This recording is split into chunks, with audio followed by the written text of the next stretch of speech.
शान्ताकारं भुजगशयनं पद्मनाभं सुरेशं विश्वाधारं गगनसदृशं मेघवर्णं शुभांगं लक्ष्मीकान्तं कमलनयनं योगिभिर्ध्यानगम्यं वन्दे विष्णुं भवभयहरं सर्वलोकैकनाथं नारायणं नमस्कृत्य नरं चैव नरोत्तमं देवीं सरस्वतीं व्यासं ततो जयमुदीरयेत्। देवीं सरस्वतीं व्यासं ततो जयमुदीरयेत्। कार्तिक मास महात्म्यको 17औं अध्यायमा प्राप्त गरेर कार्तिक मास महात्म्यको 17औं अध्यायमा गएर बालखिल्याजीहरूले बताउँदै जानुभयो। बालखिल्या उचुः कार्तिकस्य शीते पक्षे अन्नकूटं समाचरेत् गोवर्धनोत्सवस्त्रश्च श्रीविष्णुः प्रियताम् इति। बालखिल्याजीहरूले आज्ञा गर्नुहुन्छ कार्तिकको शुक्ल पक्षको प्रतिपदाका दिनमा अन्नकूट गर्नुपर्दछ। भगवान श्री विष्णु प्रसन्न हुनुहोस् भनेर त्यहाँ गोवर्धनको उत्सव गर्नुपर्दछ। तब ऋषिहरूले यो प्रकारको कुरालाई सुनेपछि प्रश्न गर्नुहुन्छ। ऋषय उचुः कोसौ गोवर्धनो देवः कस्मात् तं परिपूजयेत् कस्मात् तद् उत्सवः कार्यकृते किं च फलं भवेत्। तब ऋषिहरूले भन्नुहुन्छ त्यो गोवर्धन देव भनेका को हुन् प्रभु, किन उनलाई पूजा गर्नुपर्दछ, के को लागि त्यो उत्सव गर्नुपर्दछ, त्यो उत्सव गरेर गोवर्धनको पूजा गरेर कस्तो प्रकारको फलको प्राप्ति हुन्छ। तब बालखिल्याजीहरूले भन्नुहुन्छ एक दिन भगवान श्रीकृष्ण कार्तिकको प्रतिपदाका दिनमा गोपालहरूका साथमा गाई लिएर जङ्गलमा जानुभयो। त्यहाँ अनेक प्रकारका लोकहरू र हजारौं गोपिनीहरू पनि गोवर्धनको समीपमा बडो आदरले अथवा बडो प्रेमपूर्वक उत्सव गरिरहेका थिए। खाने प्रकारका कुराहरू, जिब्राले स्वाद दिने प्रकारका कुराहरू, त्यस्तै गरी चुसेर स्वाद लिने प्रकारका कुराहरू, पिउने प्रकारका नाना प्रकारका खाने कुराहरू बनाएको त्यस्तै अन्नको पर्वत बनाएर कतिजना अत्यन्त उत्सवमय ढङ्गबाट अत्यन्त आनन्दसँग नृत्य गरिरहेका थिए। कोही भने नाना प्रकारको पताका लिएर अगाडि दौडिरहेका थिए। कति गोपहरू नाच्दथे, कति स्तुति गर्दथे। यताउता हजारौं चन्दुवाहरू, तोरणहरू टाँगिएका थिए। त्यस्तो प्रकारको त्यो तमासालाई देखेर भगवान श्रीकृष्णले भन्नुभयो, भगवान श्रीकृष्णले यस्तो प्रकारको कुरा बताउन थाल्नुभयो। कृष्ण उवाच उत्सवः क्रियते कस्य देवता का च पूज्यते पक्वान्नं खादनार्थाय कल्पितोत्सवोऽथवा। अब भगवान श्रीकृष्णले यस्तो प्रकारले भन्न थाल्नुभयो, पक्वान्नं खादनार्थाय कल्पितोत्सवोऽथवा। भगवान श्रीकृष्णले भन्नुहुन्छ यो कच्छको उत्सव गरेको कुन देवताको पूजा तिमीहरू गरिरहेका छौ? यस्ता राम्रा मिठा मिठा पकवान खानलाई उत्सव किन गरेको हो, कि खानलाई मात्र उत्सव गरेको हो? जुन देवताले खाँदैनन् तिमीहरूलाई अन्न दिन्छौ र जो प्रत्यक्ष खाने देवता छन् उनलाई चाहिँ अन्न दिँदैनौ। हे गोपाल हो, तिमीहरूको यस्तो प्रकारको यो भाव बुद्धिलाई देखेर म त अचम्मित भएँ, म त छक्क परेँ। तब गोपालहरूले भन्नुहुन्छ, हे भगवान श्रीकृष्ण तिमी यस्तो नभन, यो वृत्रासुरलाई मार्ने इन्द्रको महोत्सव हो। इन्द्रलाई प्रसन्न पार्नका निम्ति हरेक वर्ष हामीले यो पूजन गर्ने गर्दछौँ। इन्द्रलाई पूजा तिम्रो कल्याण हुनेछ, यसमा कुनै पनि प्रकारको सन्देह छैन। जसले यो देवेन्द्रको ठुलो महोत्सव गर्दछन् उसको देशमा नराम्रो कहिले हुँदैन। अनावृष्टि अतिवृष्टि जस्ता कुनै पनि प्रकारका प्राकृतिक प्रकोपहरू पनि हुँदैनन्। त्यसकारण हे कृष्ण तिमी पनि यहाँ अनेक प्रकारको उत्सव गर। तब भगवान् श्री कृष्णले अत्यन्त प्रकारले आज्ञा गर्नुभयो। अत्यन्त प्रकारले भन्न लाग्नुभयो, यो गोवर्धन पर्वत नै साक्षात् वृष्टि गर्ने र सुख सौभाग्य दिनेवाला वस्तु छ। मथुरावासीले र ब्रजवासीहरूले पनि सबै तरहले यत्नपूर्वक यसै गोवर्धनको नै पूजा गर्नुपर्दछ। हे लोक हो, यो पूज्यलाई छोडेर व्यर्थै इन्द्रको तिमीहरूले किन पूजा गरिरहेका छौ? यसैको उत्सव गर। यो प्रत्यक्ष खान्छ पनि, खेतीपाती पनि राम्रोसँग सपार्दछ, सबै प्रकारका विघ्न बाधाहरूलाई पनि हरण गर्छ। जब जब मलाई ठुलो प्रकारको सङ्कट आउँछ तब तब म यही प्रत्यक्ष गोवर्धन गिरिका पूजा गर्दछु। कृष्णको यस्तो प्रकारको कुरालाई सुनेर यो कस्तो प्रकारको कुरा हो भनेर गोपालहरू काने खुसी गर्न थाले। तीमध्ये कतिले कृष्णले भनेको नै गर भने। जब गोवर्धन पर्वत आफै अन्न खान्छन् भने तब कृष्णले भनेको सबै कुरा साँच्चै नै हुनेछ भन्ने प्रकारको विचार पनि गरे। तब सम्पूर्ण प्रकारका गोपालहरूले ग्वालाहरूले निश्चय गरेर नन्दलाई यो कुरा भने, यदि नै यही निश्चय हो भने त्यसै गर्नु पर्दछ। तब कृष्णले पनि त्यसै गर्नुपर्दछ भनेर उत्सव निश्चय गरेर सबैको अगुवा भएर गोवर्धनको अत्यन्त धुमधामसँग महोत्सवको आयोजना भयो। त्यो महोत्सव पूर्ण भयो। महोत्सवको आयोजना गर्ने प्रकारको त्यो जुन तयारी थियो त्यो पूर्ण भयो र गोवर्धनको उत्सव आयोजना हुन लाग्यो। कृष्णले भने बमोजिम अनेक प्रकारका सामग्रीहरू सबै ग्वालाबालाहरूले राम्रोसँग जम्मा गरे। नाना प्रकारका वस्त्रहरू, भाँडा बर्तनहरू पर्वतका अगाडि राखे। त्यहाँ गोवर्धन जस्तै अन्नको ठुलो रास लगाए। दाल भात साग यस्ता प्रकारका राम्रा अन्नहरू, राम्रा प्रकारका वस्तुहरू, खाद्यान्नहरू, राम्रा प्रकारका वस्तुहरूको त्यहाँ तयारी पनि गरे। त्यस्तै गरी पुरीहरू, सेलहरू, लड्डुहरू, दुध, दही, घिउ यस्ता प्रकारले मह जस्ता मिष्टान्न वस्तुहरू, कढी आदि सम्पूर्ण प्रकारका चिजहरू त्यहाँ पर्वतलाई चढाएर श्रीकृष्णले यो वचन भन्न थाल्नुभयो, हे गोप हो, लौ मन्त्र पढेर आँखा चिम्ल त, गोवर्धनले सबै अन्न खान्छ सन्देह छैन भनेर भगवान् श्रीकृष्णले मन्त्र पढ्नुभयो। भगवान् श्रीकृष्णले अत्यन्त प्रकारले सुमधुर स्वरमा गोवर्धनको स्तुति बिन्ती गर्न थाल्नुभयो। तब भगवान् श्रीकृष्णले बताउनुभयो, भन्न थाल्नुभयो, गोवर्धन धरा धार गोकुल त्राणकारक बहुबाहु कृत छाया गवाम कोटि प्रदो भव लक्ष्मीर्या लोकपालानां धेनुरूपेण संस्थिता। ल पृथ्वीलाई धारण गर्ने, गोकुलको रक्षा गर्ने हे गोवर्धन, हे धेरै बाहुले छाया गर्ने, कोटिन गाई दिनेवाला हो, लोकपालहरूको जो लक्ष्मी धेनु रूपले रहेकी छन्, यज्ञका निम्ति राम्रो प्रकारको घृतलाई धारण गर्दछिन्, त्यो मेरो पाप नाश गरून्, ती मेरो सम्पूर्ण प्रकारका हाम्रा पापहरूलाई नाश गरेर यस्तो प्रकारले हाम्रो रक्षा गर भनेर भगवान् कृष्णले भनिसके पछाडि सबैले आँखा बन्द गरेर सबैले गोवर्धन पर्वतको अत्यन्त प्रकारले बिन्ती गर्न थाले। गोवर्धन पर्वतको यस्ता प्रकारले कल्पना गर्दै गर्दै जाँदा सबैले आँखा चिम्लेको बेलामा भगवान् कृष्णले गोवर्धनमा गएर सम्पूर्ण प्रकारका खानेकुराहरूलाई खाइदिनुभयो। खान लागेको बेलामा कुनै कुनै धूर्तहरूले हेरे त पर्वतले नै खाइरहेको यस्तो प्रकारको दृश्यलाई देखे। हे मुनीश्वरहरू हो, तब उनीहरूका चित्तमा अत्यन्त आश्चर्य भयो। फेरि 2 घडीपछि कृष्णले गोपालहरूलाई यस्तो कुरा भन्नुभयो, अहो गोवर्धनले यहाँ एकैछिनमा यी सबै प्रष्टै खायो। सब गोपाल हेर, यो गिरी प्रत्यक्ष छ, सन्देह छैन। यदि तिमीहरूलाई सुखको इच्छा भए यसै प्रकारको महोत्सव गर।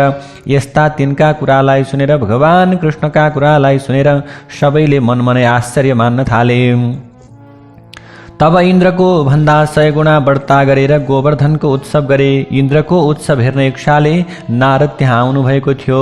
तर गोवर्धनको उत्सव देखेर देवेन्द्रका सभामा नारदजी पुग्नुभयो। देवेन्द्रले अतिथि सत्कार गरेर बार बार सोद्धा पनि नारदजी केही पनि कुरा बोल्नु भएन। तब देवेन्द्रले फेरि भन्दछन्, नारदजी हजुरलाई कुशल छ कि छैन? हे मुनीश्वर, हजुरलाई कस्तो प्रकारको दुःख पर्यो? मेरा अगाडि भन्नुहोस्, म सम्पूर्ण प्रकारका दुःखहरूलाई नाश गरिदिन्छु। तब नारदजीले भन्नुहुन्छ, हे इन्द्र, हामी तपस्वीहरूलाई दुःखको कारण के छ र? परन्तु गोवर्धन पर्वत इन्द्र भयो, खास मैले देखेँ। हे इन्द्र, तपाईको उत्सवमा त गोकुलमा गोपालहरूले त्यो गोवर्धनलाई पो पूजा गर्न थालेछन्। अब उपरान्त यज्ञका भाग पनि उसैले लिनेछ। इन्द्रासन फेरि इन्द्राणी मैले। अब यस्ता प्रकारको सित सबै लिने भो, किनकि जसको बल हुन्छ सर्वत्र उसैको राज्य हुन्छ। अब स्वर्ग पनि उतै जाने भो, अथवा भनौँ स्वर्ग पनि अरूको भागमा पर्ने जस्तो देखिन्छ। किनकि जसको बल हुन्छ सर्वत्र उसैको राज्य हुन्छ भनिएको छ। हामी तपस्वीलाई के छ र? जोसुकै इन्द्रासनमा बसोस्, वर्षभरमा या 6 महिनाभित्र त्यो यहाँ आएर देखाउँला, हामीलाई त के नै फरक पर्छ र?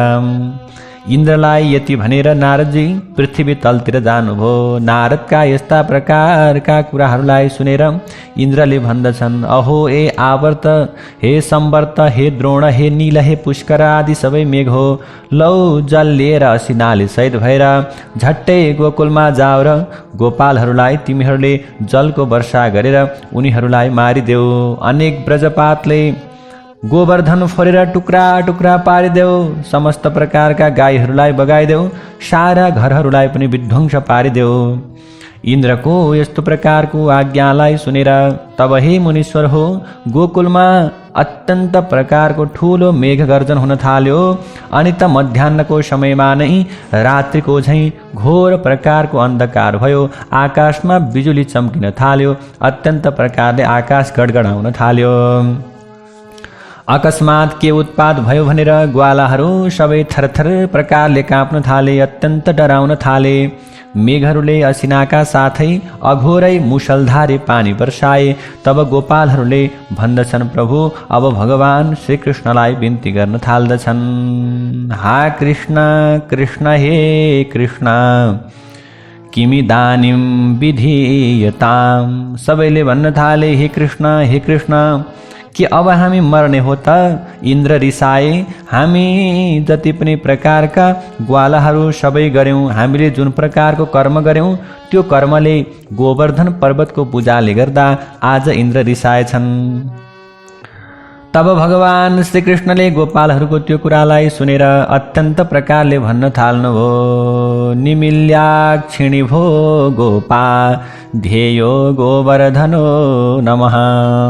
अनि भगवान कृष्णले भन्नुहुन्छ, हे गोप गोपी हो, आँखा चिम्लेर गोवर्धन पर्वतको ध्यान गर। सबैको रक्षा गर्नेवाला गोवर्धन पर्वत नै छ, अर्को रक्षक पृथ्वी तलमा कोही पनि छैन। यसो भनेर त्यस पर्वतलाई उक्काएर त्यसैका मुनि सबैलाई भगवान कृष्णले राख्नुभयो आफ्नो औँलामा गोवर्धन पर्वतलाई धारण गरेर। तब कृष्णले गोपालहरूलाई भने, हो गोवर्धनले ब्रजमा सबैलाई बस्न यो प्रकारको ठाउँ दियो, अरूको यसरी ठाउँ दिन सक्छ र? यो अत्यन्त प्रकारको उत्तम पर्वत छ। यस्ता प्रकारले ती इन्द्रले 7 दिनसम्म मुसलधारे पानीको वर्षण गरे। अत्यन्त 7 दिनसम्म मुसलधारे पानी पर्यो। अनेक देशहरू नासिए, अनेक प्रकारका हाहाकार भए, तर पनि गोपहरू जति पनि प्रकारका गोपालहरू थिए उनीहरू कहिले पनि इन्द्रको शरणमा गएनन्। गोवर्धनकै नाउँले श्रीकृष्णजी सधैँ ती गोप गोपीहरूलाई पक्वान नदिने गर्नुहुन्थ्यो। त्यहाँ ती सबै आनन्दले बसे। त्यस्तो त्यो प्रकारको तमासालाई देखेर नारद मुनि सत्यलोकमा गएर भन्न थाल्नुभयो, हे ब्रह्माजी, तपाईँले के अहिलेसम्म नबोली बस्नु भएको छ? किन सुतेर बसिरहनु भएको छ? अथवा भनौँ हजुरलाई केही थाहा छैन र? सृष्टिको विनाश भइरहेको छ, त्यसकारण हजुर शीघ्रातिशीघ्र, छिटोभन्दा छिटो हजुर शीघ्र गोकुलमा गएर वृष्टि रोक्नुहोस्। ब्रह्माजीले आज्ञा गर्नुहुन्छ। हे मुनि नारद, वर्षा किन भइरहेको छ? कसरी सृष्टि विनाश लाग्यो र? के कुनै दैत्य उत्पन्न भयो? के भयो सबै कुरा मलाई बताओ। तब नारदजीले भन्नुहुन्छ, कुनै ठुलो दैत्य त उत्पन्न भएको छैन, तर भूमिमा गोपालहरूले इन्द्रको उत्सवलाई छाडेर गोवर्धनको पूजा गरे, त्यसैले इन्द्र रिसाएर त्यस्तो प्रकारको वृष्टि गरिरहेका छन्। तिनका त्यस्ता प्रकारका कुरालाई सुनेर, त्यस्ता प्रकारका वचनलाई सुनेर ब्रह्माजी हाँसमा चढेर जहाँ इन्द्र क्रोधले यस्तो वर्षा गरिरहेका थिए त्यहाँ ब्रह्माजी पुग्नुभयो। तब ब्रह्माजीले भन्न थाल्नुभयो, ब्रह्माजीले भन्नुहुन्छ, कथं व्यवसिता बुद्धि हृदृशि ते सुरेश्वरा, त्रैलोक्यनाथो भगवान् निर्जितव्यः कथं त्वया। ब्रह्माजीले भन्नुहुन्छ, हे इन्द्र, तिमीले के विचार गरेका छौ? तिम्रो बुद्धि किन यस्तो भइरहेको छ? किन यस्तो भयो? त्रैलोक्यका नाथ भगवानलाई तिमीले कसरी जित्न सक्छौ र आज उनैसँग तिमीले यस्तो प्रकारको द्वन्द्व गरेका छौ? हेर, हातको एउटा औँलाले गोवर्धनलाई धारण गर्नुभएको छ भगवानले। त्यस्ता भगवान, त्यस्ता शक्तिशाली भगवानका साथमा तिमीले किन द्वेषता गरेका छौ? तिमीले किन ईर्ष्या गरेका छौ? यस्ता प्रकारका ब्रह्माका वचनलाई सुनेर इन्द्रले सम्पूर्ण प्रकारका मेघलाई रोकेर भगवान कृष्णका अगाडि उनी पुगेर साष्टाङ्ग प्रणाम गरेर भन्दछन्। उनले बिन्ती बिसाउन थाले भगवान कृष्णलाई गएर इन्द्रले अत्यन्त प्रकारले स्तुति बिन्ती गर्न थाले। उनले भन्दछन्, हे भगवान, मेरो कर्तव्य, मेरो जुन प्रकारको मैले कर्म गरेँ यसको यो क्षमा गरिबक्स्योस्, मलाई माफ गरिबक्स्योस्। म त हजुरको दास हुँ, म हजुरको शरणमा परेको छु। यो अपराध माफीका निम्ति जो इच्छा छ म त्यही हजुरलाई दिन तयार छु, त्यही प्रकारको सजाय भोग्न तयार छु। मलाई क्षमा गर्नुहोस् प्रभु भनेर यसरी इन्द्रले आज्ञा गर्दा भगवान श्रीकृष्णले भन्न थाल्नुभयो, अज्ञात्वा तव सामर्थ्यं गोपालैरचितं त्विदम् एतां दण्डस्तु योग्योऽयं सम्यगेव त्वया कृतः। भगवान कृष्णले भन्नुहुन्छ, तिम्रो सामर्थ्य नजानेर गोपालहरूले यो काम गरे, यिनीहरूलाई योग्य दण्ड त यो तिमीले राम्रै गर्यौ। म त तिम्रो आज्ञा पालन गर्ने कान्छो भाइ हुँ। शरणमा आएका आफ्ना जातिलाई मैले सबैको रक्षा गरेँ। हे देवेश, यदि तिमी प्रसन्न छौ भने यो उत्सव गोवर्धन पर्वतलाई देऊ, किनकि यसले गोकुलमा ठुलो प्रकारको रक्षा गर्यो। अब तिमीले मेरो उत्सव मनाउनु पर्दैन भन्ने प्रकारको वचनलाई अब बोल्नु आवश्यक छ।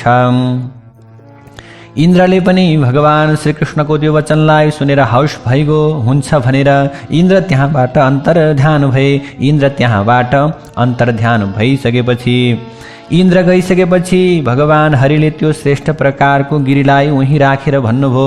भगवान श्रीकृष्णले भन्नुहुन्छ, प्रभु अब इन्द्र गइसकेपछि भगवान श्रीकृष्णले बताउन थाल्नुभयो, गोपादृष्टं तु माहात्म्यम् अद्भुतं शैलजं तु यत् अद्यारभ्य प्रकर्तव्यो महान गोवर्धनोत्सवः।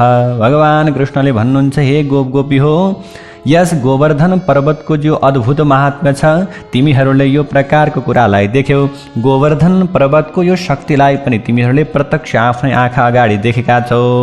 अबदेखि सधैँ गोवर्धनकै ठुलो उत्सव गर्नु पर्दछ। सम्पूर्ण पृथ्वीलाई गोवर्धन पर्वतले धारण गरेको छ। यसको तागत, यो गोवर्धन पर्वतको यो सामर्थ्य नजानेका तिमीहरूले अघि यहाँ कसरी यस्तो प्रकारको कर्म गरेका थियौ। आज पर्वतराज मेरा अगाडि सबै कुरो भन्दछ। यही सेवाका प्रभावले मैले पनि ठुलो बलको प्राप्ति गरेँ। त्यसकारण हरेक वर्ष अन्नकूट गर गोवर्धनको उत्सवले नै गाईको कल्याण हुन्छ। छोरा नाति, आफ्ना सन्तान छोरीहरू, आफ्ना यस्ता प्रकारका जति पनि परिवारहरू छन् उनीहरू वृद्धि हुन्छन् र उनीहरूलाई सुख शान्ति र विद्याको प्राप्ति हुन्छ। सधैँ ऐश्वर्य र सुख पनि हुन्छ। गोवर्धन पर्वतको उत्सव नगरे जो गरेका कार्तिक स्नान जप होम पूजा आदि छन् सबै प्रकारले निष्फल हुन्छन्। त्यसैले भगवान गोवर्धनको पूजा गर्नै पर्ने हुन्छ।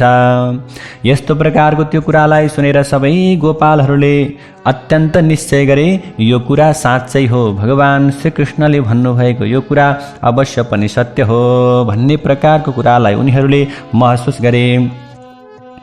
अनि कृष्ण आदि सबैजना 9 दिनको दिनमा गोकुलमा जानुभयो। यस्ता प्रकारको कर्म भइसके पछाडि बालखिल्यहरूले आज्ञा गर्नुहुन्छ, हे मुनीश्वरहरू, यो सबै कुरा हामीले बतायौँ। भगवान श्रीकृष्णलाई प्रसन्न गर्नका निम्ति अन्नकूट गर्नु, देशकाल अनुसार उत्पन्न भएका नाना प्रकारका सागपात चित्र विचित्रका पकवानहरू शक्ति अनुसार आफ्नो सामर्थ्य अनुसार तयार पारेर सबै प्रकारका अन्नको यस्ता प्रकारले पर्वत बनाउनु र भगवान श्रीकृष्णलाई अर्पण गर्नु।